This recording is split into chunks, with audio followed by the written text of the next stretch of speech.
So hello guys, welcome back. तो अभी तक हम लोग ने हेडिंग्स के बारे में अच्छे से जानकारी ले ली है, अच्छे से पढ़ लिया है। तो हम लोग क्या करने वाले, कुछ अलग करने वाले हैं। यहाँ पे हम लोग क्या करते हैं, H1 टू H6 तो हमारे टैग जो होते हैं हेडिंग्स में हमको पता है, लेकिन हम चेक करने वाले हैं क्या हम लोग अगर H7 या H8 H9 टैग अगर लिखना चाहें तो उसका आउटपुट क्या रहेगा। तो हमारे साथ आखिरी तक बने रहना।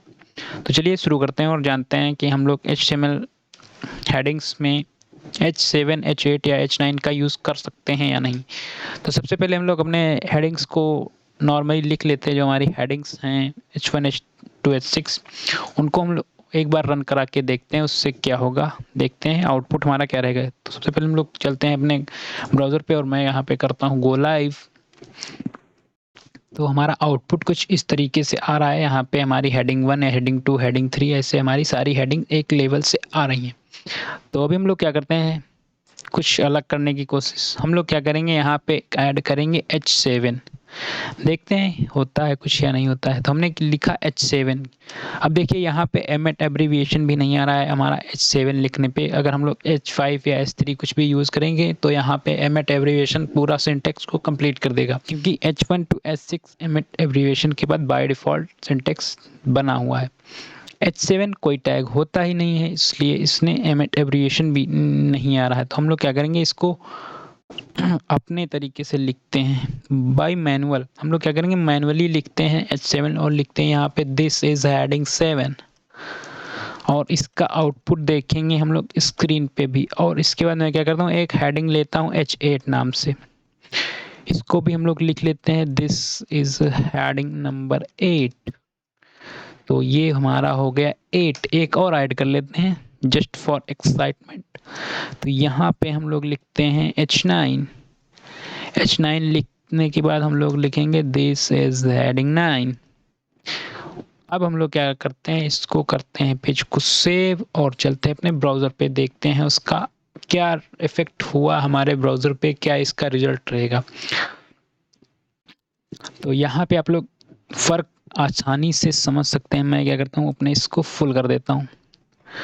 तो हमने जब H1 का यूज़ किया, H2 का यूज़ किया, H3 का यूज़ किया तो हमारा सब कुछ नॉर्मल था। जैसा कि आप लोग स्क्रीन पे देख पा रहे हैं, ये चीज़ें हमारी नॉर्मल थी। अच्छे से हमको हेडिंग्स का लेवल जो है समझ में आ रहा था, क्योंकि हमारी हेडिंग सभी अपने अपने हिसाब से लिख रही थी। मेन हेडिंग कंटेंट बड़ा, उससे छोटा सब हेडिंग, उससे छोटा उसकी सब हेडिंग, लास्ट में हमारा जो हमारी लोअर हेडिंग थी वो सारी हमारी क्लियर हो रही थी अच्छे से। तो हेडिंग 6 तक तो हमारा डॉक्यूमेंट सेम था, सही था, बिल्कुल क्लियर था। उसके बाद हमने क्या ऐड किया, यहाँ पे ऐड किया हेडिंग 7। हेडिंग 7 के बाद ऐड किया हमने हेडिंग 8। हेडिंग 8 के बाद ऐड किया हेडिंग 9। तो यहाँ पे कुछ गड़बड़ी आ गई कि हमारा जो हेडिंग 7 है वो काम नहीं किया, टैग हमारा H8 नहीं चला, हमारा H9 नहीं चला, और जो हमारा टेक्स्ट फॉर्मेट है वो हमारा नॉर्मल टेक्स्ट आ रहा है स्क्रीन पे, this is heading 7, this is heading 8 और दिस इज़ हेडिंग 9। तो ये होता है अगर हम लोग कोई भी हेडिंग टैग के बाहर की चीज़ को यूज़ करेंगे। मीन्स हमारे हेडिंग लेवल्स होते हैं 6, उसके बाद हम लोग कुछ भी ऐड यहाँ पे यूज़ करेंगे तो वो हमें नॉर्मली ही दिखेगा, हमें कोई इसका इफ़ेक्ट हमारे ब्राउज़र पे या हमारे वेब पेज पे नहीं दिखेगा।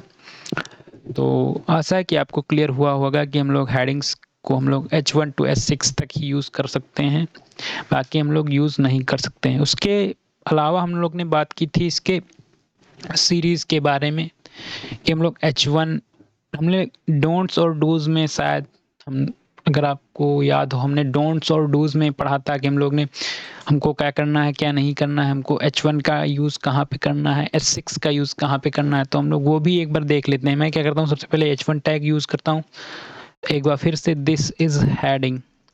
तो अभी आपको कमेंट में बताना है कि मैं सही लिख रहा हूँ या गलत लिख रहा हूँ। दिस इज़ हेडिंग 2, या लिख देते हैं यहाँ पे this is another heading, another heading. ठीक, उसके बाद मैं क्या करता हूँ, यहाँ पे H5 का यूज़ करूँगा, दिस इज़ हेडिंग 5।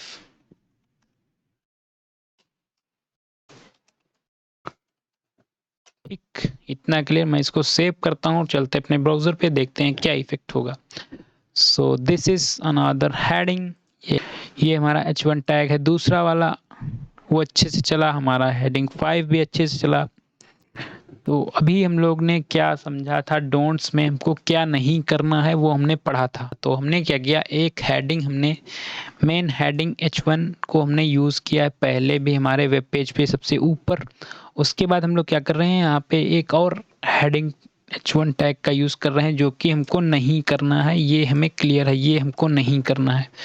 उसके बाद हमने यहाँ पे यूज़ किया H1 और H1 के बाद हम लोग यूज़ क्या कर रहे हैं, यहाँ पे हमने किया H5।